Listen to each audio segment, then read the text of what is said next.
बीजगणित का डिवाइड, तो मल्टीप्लाई तो हो गया, डिवाइड, ठीक है, यानी भाग सीखना है किसमें, बीजगणित यानी अलजेब्रिक डिवाइड।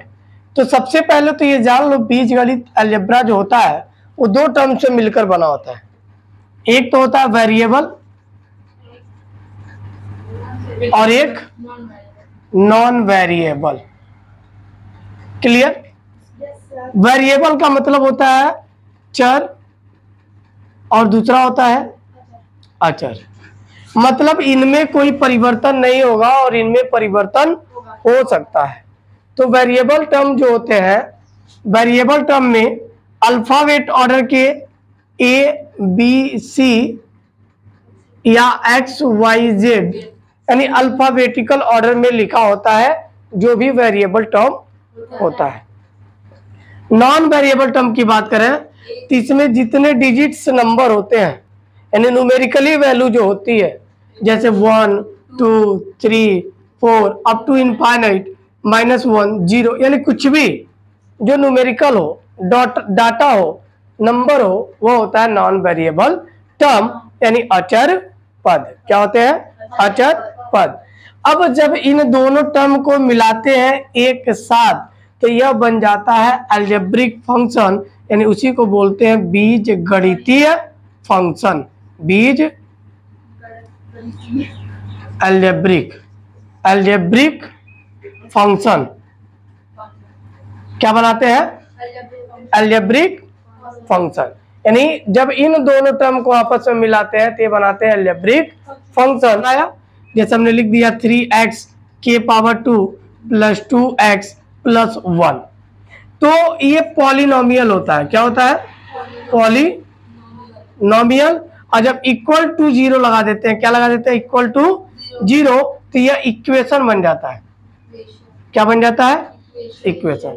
अब इन्हीं अलजेब्रिक फंक्शन का हमको डिवाइड करना सीखना है। तो डिवाइड का रूल क्या होता है वो हम पहले सीखते हैं, फिर इसके आगे डिस्कशन करेंगे।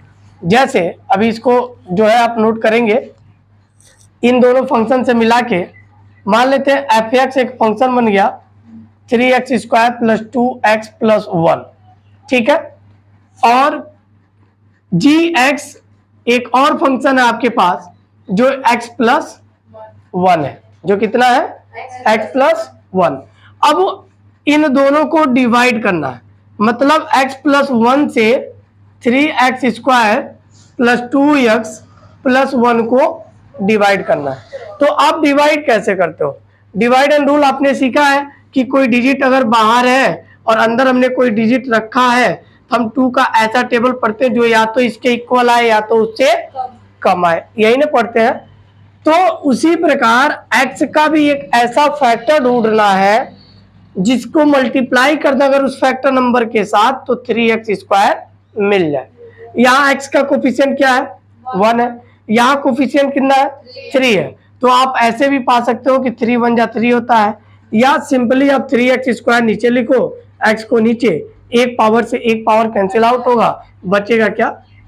3x। तो आप यहाँ लिख सकते हो 3x, यानी ये कैसा फैक्टर मिला 3x, अगर इससे मल्टीप्लाई करेंगे तो ये इक्वल आएगा। इसमें केवल एक टर्म इक्वल आना चाहिए, दूसरा टर्म इक्वल आए या ना आए डजंट मैटर, इस पे हमें ध्यान देने की आवश्यकता नहीं है। जो आएगा साइन के अकॉर्डिंग उसको ऐड या सब्ट्रैक्ट कर लेते हैं। तो आ जाओ, x इंटू 3x क्या होगा?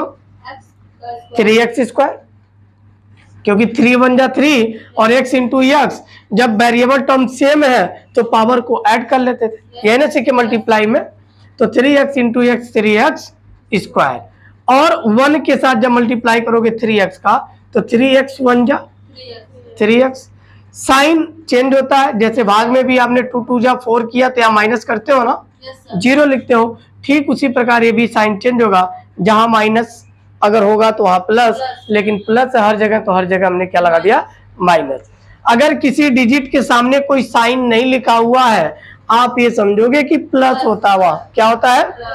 अब बताओ 3x² में से 3x² जाएगा तो क्या बचेगा? 0।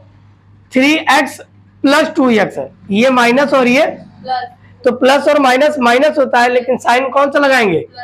प्लस का। क्यों? क्योंकि 3 बड़ा है। Very good. तो यहाँ सॉरी माइनस का लगाएंगे क्योंकि यहाँ माइनस है ना, तो क्या हो जाएगा माइनस एक्स, यानी 3x में से 2x जाएगा तो क्या होगा माइनस एक्स प्लस 1 कर लो। ठीक है, अब इसका टेबल ऐसा पढ़ो जो इसके इक्वल आ जाए। तो यहाँ माइनस है, ध्यान देना, x बाई एक्स करो लेकिन माइनस एक्स है, x से x कटेगा तो क्या आएगा -1। तो -1 से -1 एक्स जा माइनस एक्स, -1 1 जा -1, ये माइनस है तो प्लस, ये भी माइनस है तो प्लस, कैंसिल आउट, 1 and 1 2, यही हमारा रिमाइंडर होगा। क्या हो जाएगा? रिमाइंडर। क्लियर है? अब वही काम इसमें भी करते, 2 1 जा 2 0 4 2 2 जा 4 0, यहाँ रिमाइंडर क्या आया 0 और यहाँ रिमाइंडर क्या आ गया 2। अब इसके आगे हम सॉल्व नहीं करते हैं। अब हमारा आंसर सही है या गलत, तो वही हमने पढ़ा है कि डिविडेंड इज इक्वल टू, यानी इसको हमने बी माना था डिविडेंड को, इसको बी माना था डिवाइजर को, और डिविडेंड को ए, इसको क्यू और इसको यहाँ पे रख दो। हमने क्या पढ़ा था formula? A is equal to B Q plus R, और आर का मान कभी भी 0 से छोटा नहीं होता, या तो उसके बराबर या तो उससे बड़ा, या बी के बराबर या बी से छोटा, यानी ऑलवेज लेस देन होता है किसके? बी के। आर इक्वल टू ना करो, ऑलवेज उससे छोटा ही आएगा जब भी रिमाइंडर मिलेगा। अब देखो ए की वैल्यू क्या रखोगे?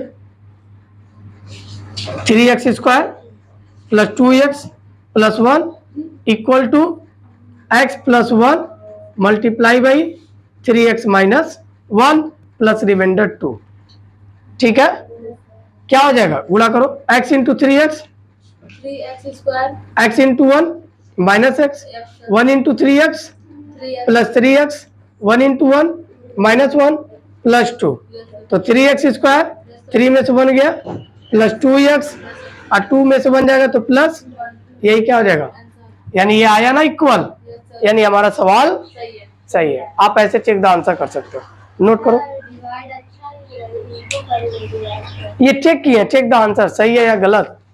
डिवाइड तो आप ऐसे ही करोगे, लेकिन चेक द आंसर किए हैं कि आपका आंसर सही आया या गलत। तो इसके लिए क्वोशिएंट का डिवाइडर से मल्टीप्लाई करते हैं, रिमाइंडर को ऐड कर लेते हैं। क्लियर? नोट कर लो।